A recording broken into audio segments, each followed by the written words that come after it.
见人说人话，不说人话你就是贱人。欢迎再次收看我们的说人话节目啊！在之前2期节目里面呢，我已经采访了澳大利亚本地的极右翼政党，也是普遍被认为对华人最不友好的这个政党的党员，以及他的政治候选人斯图亚特·庞斯。而这个庞斯呢，他自己本人在煤炭有工作了15年的经验啊。所以我们知道，现在目前中国跟澳大利亚呢，关于这个煤炭啊，或者很多其他的贸易行业有这个争端。他作为一个政治候选人，以及在这个煤炭行业里面的老矿工了，他是怎么看待现在中国禁止进口澳大利亚煤炭这件事的 All right, okay. So you are a coal worker. Coal miner. No, plant mechanic. Mechanic. I fix earth-moving equipment. Okay, yeah. We all know that's the right now China is banning Australian coals. Yeah. Yeah, and we don't know when that will end. Yeah. Has that hurt you personally?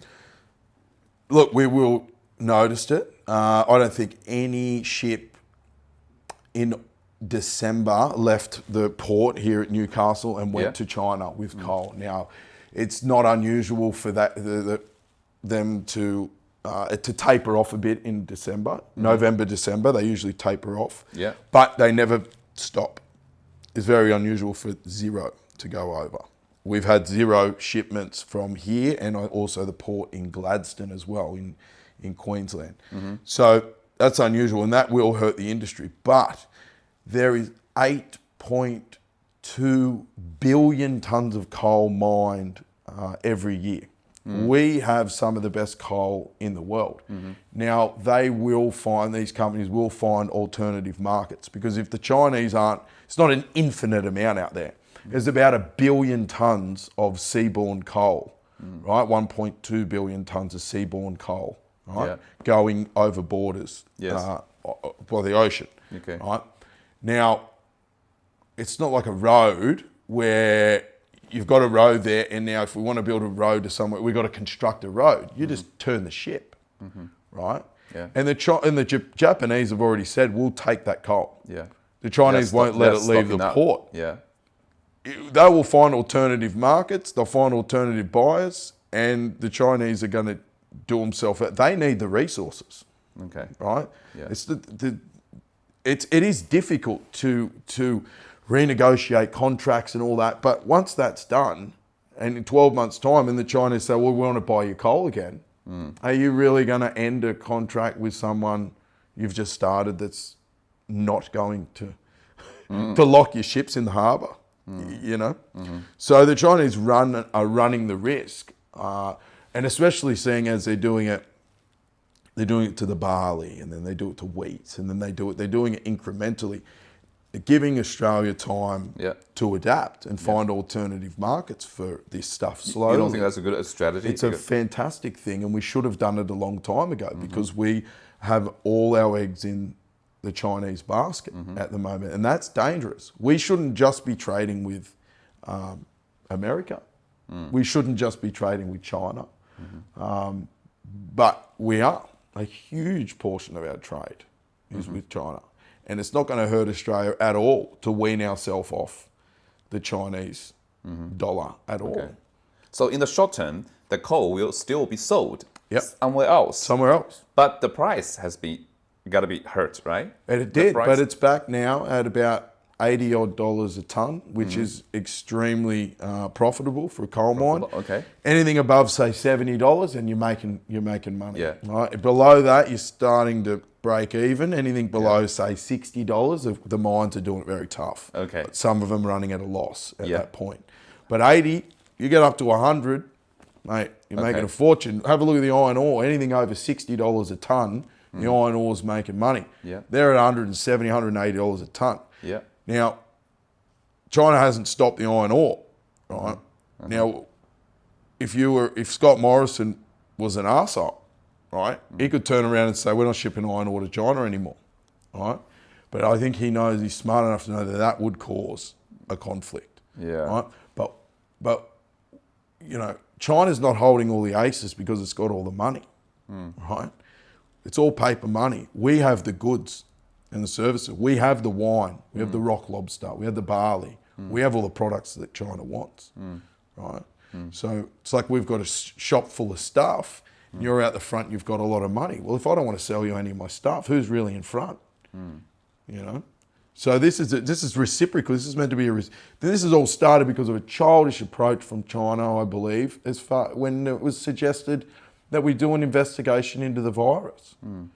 Right? Do you know anyone whether it's in coal industry or agriculture industry who actually personally hurt by this ban, by this boycott? Oh, our areas suffered dramatically with the wine, right? Yeah. There's a huge amount of vineyards Yeah. there. Hunter Valley is a lot of vineyards. A lot of our wine was going because there's a lot of Chinese ownership of some of the vineyards. Yeah. So they obviously set up their channels to get it over there. They know people in China, obviously. This is a distribution network. So in actual fact, they're doing some damage, yes, to the employment over here, but to their own citizens or nationals that own the overarching businesses. The owners, yes. You know? So it hurts those vineyard owners more than it hurts Australian people. Well, you know, there might be, say, you know, even if there's 50 staff at a vineyard, those 50 staff may lose their job, and that's devastating for our area and their families. But you know, that business owner could go out of business, right? And I don't know if he's funneling money into the CCP, you know, via political, don't know if his money's staying here in Australia or if some's going back to China. I don't know, but trade is inherently, it's beneficial to both parties. That's why you do it. You don't do it because you necessarily like or agree with each other on things. It's mutually beneficial. The Chinese don't buy our wine because they like Australia. They like our wine. Right? They could buy French wine, but they want Australian wine. So the Chinese party is actually doing their citizens a disservice in making our wine more expensive, or you can't even get a bottle of Australian wine. And we the people here start losing their jobs. It's devastating for us. But if you can't turn the power on in China, and it's freezing cold over there, who's really losing? You know? So this is a childish thing. It needs to stop. Yeah. Right? It needs to be, Scott Morrison should be on a plane, some of his party going over there. The minister said they wouldn't pick up the phone when they called. Well, get on an aeroplane and fly over to Beijing and ask what's going on. Like, we should sort this out. Right? If the Australian government just keep on doing this, you know, people say that this is like the blinking game. Yeah. Chicken. If the Australian government keeps on going and going, you know? So, you know what? The whole ban lasts for a year or even 2 years. Or even 100 years. Yes. What do you think that Australian people is going to say about that? Well, like I said, you may awaken a sleeping dragon, right? You may, you know, and I'm not talking about the Chinese dragon, I'm talking about the Australian dragon, the Australian people, the patriotic Australian, where people will be prepared to suffer a lot if they think that we're being embarrassed on the international stage, right? That China is making a mockery of us, and we are now China's dog. That we just must bow down to Beijing, and Pauline Hanson, our leader, was right that we've, you know, had too much connection to China. We've exposed ourselves. And now we can't even mention something as sensible as doing a investigation into the origins of a virus that's cost us hundreds of billions of dollars. Yes. To me, that's common sense. That should be happening. Yes. Do you agree with that? Yes, of course. Of course. That we should be... China should be... The lack of transparency hurts China even much more than they can imagine. Yes, because people will think, why do you stop people coming to Wuhan to investigate? It doesn't make any sense, right? No. WHO is your guy. They are your guys. Yeah. Why don't they even let them to come to Wuhan? So no one's asking for China to pay for the whole expedition. Yeah. They're going to do it themselves and go over and find the origin of it and patient zero. But I mean, look, China has handled the... I mean, it's hard to know what's really going on over there, but to look at it, it looks like they've handled it quite well. There was New Year's celebrations, and they've had, you know, looks like life in China's back to normal, basically. Whereas we've fumbled the ball in Western countries. Australia, not so bad. But have a look at America, the UK, no, Italy, disastrous. Absolutely disastrous. I guess that what we need to get back to the table, because Australia took a front foot in suggesting that we should investigate the origins of the virus, right?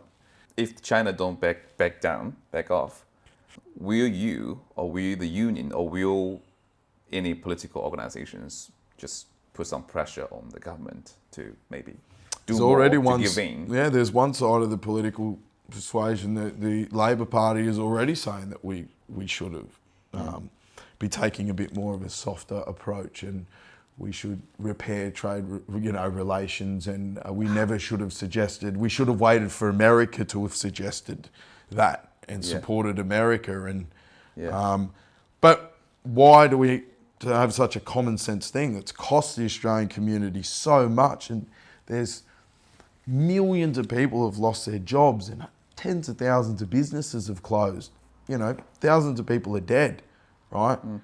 But the Prime Minister should be able to say, I want to know where this come from. And I want every risk assessment imaginable done to prevent this happening again, right? Imagine a bridge fell down and you turn around and you say, you know what, we're not going to investigate how that bridge fell down. All these people died. All the people on the other side of the bridge lost their business. But because someone from overseas built that bridge, we don't want to offend them, so we're not going to investigate it. Right? That's ridiculous. To me, it is not ridiculous when there's too much money at stake. You know what I mean? Yeah. Well, you got to tread carefully. You know, you got to tread carefully. But if the virus originated in Australia and was taken home back to China, do you think that the CCP would be, or even in say America, it originated in America? Yes. There was a huge outbreak in New York, and it ended up in China. Do you think the CCP would demand an investigation into the origins of the virus? Would they be right? The world will be demanding that, yes. Yeah. And I believe that the Americans would allow that to happen, So, it seems that's what's, everybody's treading so lightly around the Chinese, but the Chinese don't tread lightly around, the Communist Party do not tread lightly around international relations going the other way. Yeah. That's the appearance from myself, and I'm just a layman guy on the street, but that's my view of it. Yeah.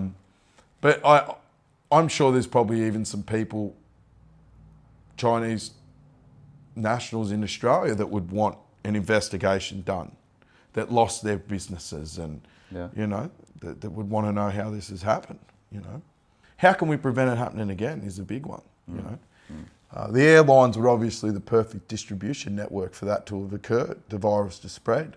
You can't think of a better way of getting it around the world than aeroplanes, You fly around the world in 24 hours,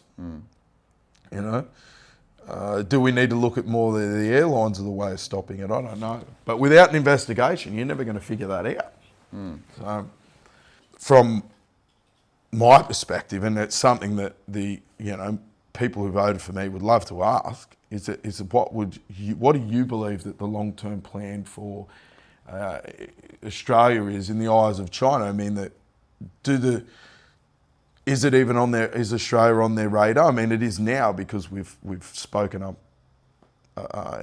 publicly about the pandemic. But normally, is there a long-term plan for Australia, or is it just seen as a quarry and somewhere that we visit to go and look at kangaroos? And China is trying to set an example with Australia and tell all the other countries in Asia, Asian Pacific, or Southeast Asia, like if you don't consider our concerns, what will happen to you? What's the worst thing that can happen to you? Okay. Yeah, I think they're doing this bullying, they're doing this coercion to achieve that goal. That is a long-term goal. Yeah. Okay, because it's a issue of management. Like in China, there's a old saying, you have to kill the chicken to scare the monkeys. So the monkey will be obedient. Yeah, You know what I mean? yeah. So the chicken is Australia. They're using Australia as a chicken. To scare the monkeys. That's their strategy in the Asian Pacific. It's probably not even in the Asian Pacific, really, but is it even at home? Yeah. Even at home. Within their own citizens. That's good material for propaganda. Australia gave up. If Australia gave up, that's good material for propaganda. Yeah, of course. And I mean, that's how they run their own, from what I can gather, is a very much communist style of thing, is that you're not to speak up against the party line. There is one line, and it's our line. Yes. Right? And that's the beauty of the American system. Your freedom of speech, right? Yes. And your freedom of association. And Yes. if you lose that ability to do that, then you lose so much. Right? You lose the whole lifestyle. Yeah. You lose everything Australian take for granted. Will be gone. Yeah.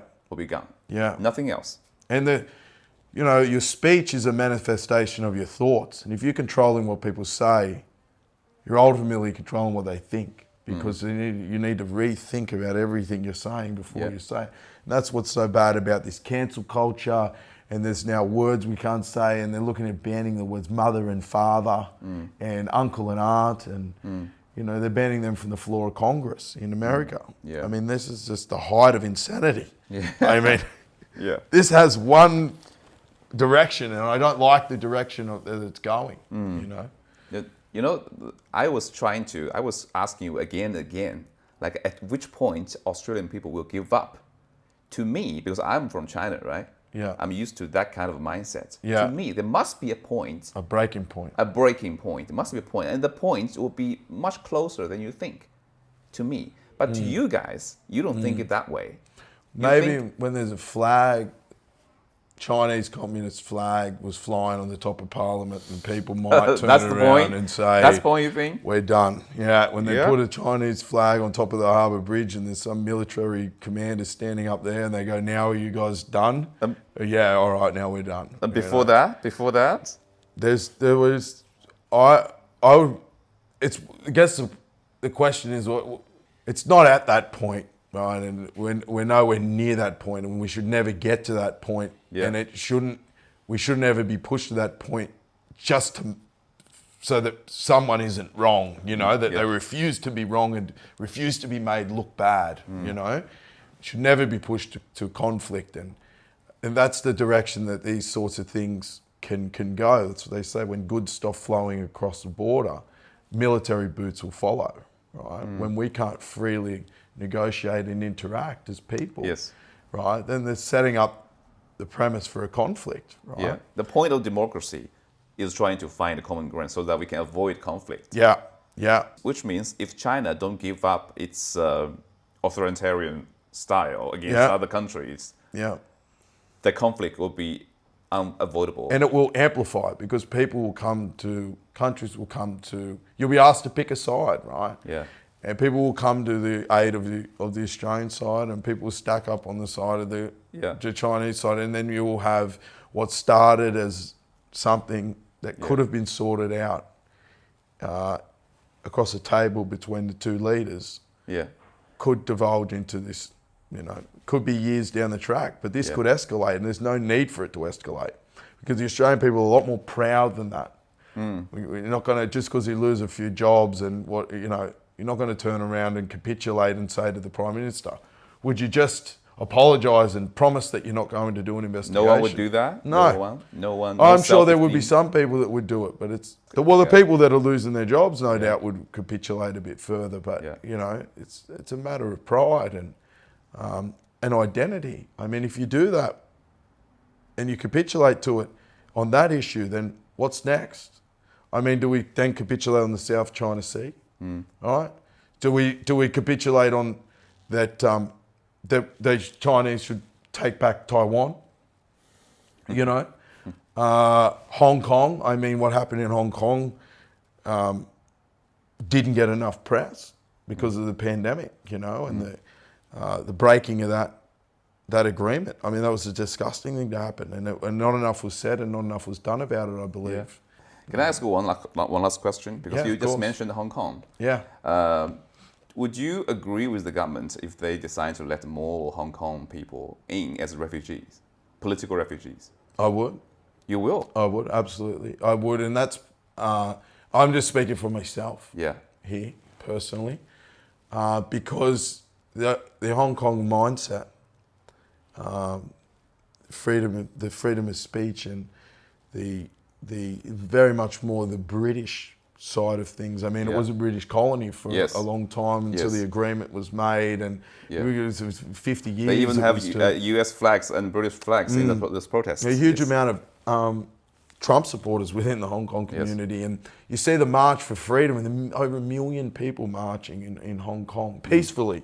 You know, mostly peacefully. Compared to the protests in the US, they were peaceful and much larger. You know, and I remember seeing the millions of people walking through the streets, and I just thought, this is an amazing thing. These people, they're fighting for their very existence, right? And I don't think it's at the point yet where they would be able to be given political asylum, but if it got to that point, I would definitely be open to the conversation. We all should be about having, you know, there's a possibility to have more people from Hong Kong here. Yeah. So personally, you welcome migrants as long as we share the same values. As long as it's you know, Australia is Australia because of its ideals, right? And if you replace enough of the population with people that have opposing ideals, you no longer have Australia anymore. You know, if you take 80 million people from China and put them in Japan, it's no longer Japan anymore. The island is Japan. But you've changed the political structure. The soul is not there. The soul of the country is gone. So, I mean, the immigration has given this country a great deal. I mean, I'm honoured and I'm glad to be sitting across from you having this conversation here now. Many years ago, that, you know, it would have been very difficult for this to have all occurred. And so we live at a great time, but I guess we need to ask ourselves, at what point is too much of a good thing become a bad thing? You know, 1 glass of wine's fine, 2's okay, but drinking 10 bottles is not good. You know? Yin and yang. It's all about balance. It's all about balance. It is, and I think that this pandemic has given us an opportunity to have a reset and a rethink about how we should structure our immigration. And I mean, aside from anything else, we're not building any infrastructure, right? It's very easy when you have children born in the year 2020, you know that by 2026, you're going to need X amount of kindergartens and teachers, and you can prepare for that. By 2040, they're all going to be driving. We need to upgrade the roads, and you can future plan. When you dump a heap of 6-year-olds on the system, you overload it. When you bring in a heap of adults into a country that doesn't even have enough real estate for its own citizens, you get a supply-demand issue. Huge real estate spikes. I mean, there's not enough university positions. You start to throw imbalances into the system. And that's what we're doing at the moment. We're bringing in 1% of the population every year. To me, that's too many. That's too many. To you, how much is ideal? We lose... and that's not including the students that are here temporarily, right? There's probably looking at 500,000 people a year are here, 2% of the population. Every year it's growing. And I think that if we put it to the, 70 to 100,000 in that area, it's probably more realistic. So we build some infrastructure and dams. That we nearly ran out of water. We nearly ran out of water, right? They're talking about the population of the country is going to double in by 2040. Well, we would have ran out of water. If we were at those population levels now with the water infrastructure we've got, we would have ran out of water. Right? It's not all about infrastructure, because you can always accelerate the construction of infrastructure, but water, you cannot find more water. No, that's right. And so people say, look at the size of Australia, but there's a very thin band of it that's livable, right? Once you head 4 hours that way, there's desert. You're starting to get into very hard country. It takes a lot of skill and talent to make a living out there. You got to have 60, 70,000 acres for one family to live off. You know, So we'll leave it there. Leave it there. Yeah, thanks. Thank okay. you very much. Nice talking to you. Yeah, you too, man. And pleasure. No doubt we'll do this again. Yeah, absolutely. Down in Sydney next time. When they lift the ban. Yeah. 好了，以上呢就是我对这个异国党党员，也是这个老矿工的斯图尔特·庞斯的采访。我知道关于这个人啊，关于对这个尤其是异国党党员的采访呢，很多人都有这个疑问啊、争议啊，还有不解啊等等啊，这个没有关系。我之后呢会单独做一期评论节目啊，回顾一下这个整个采访里面一些点，以及说一下我个人的感想，并且回答很多朋友在之前的这个视频的评论里面提出的问题。那么我还会呢对我这个整个说人话节目的这个定位啊做一个大概的描述，到时候我们就再见了，青山不改，绿水长流啊，下一期我们再见。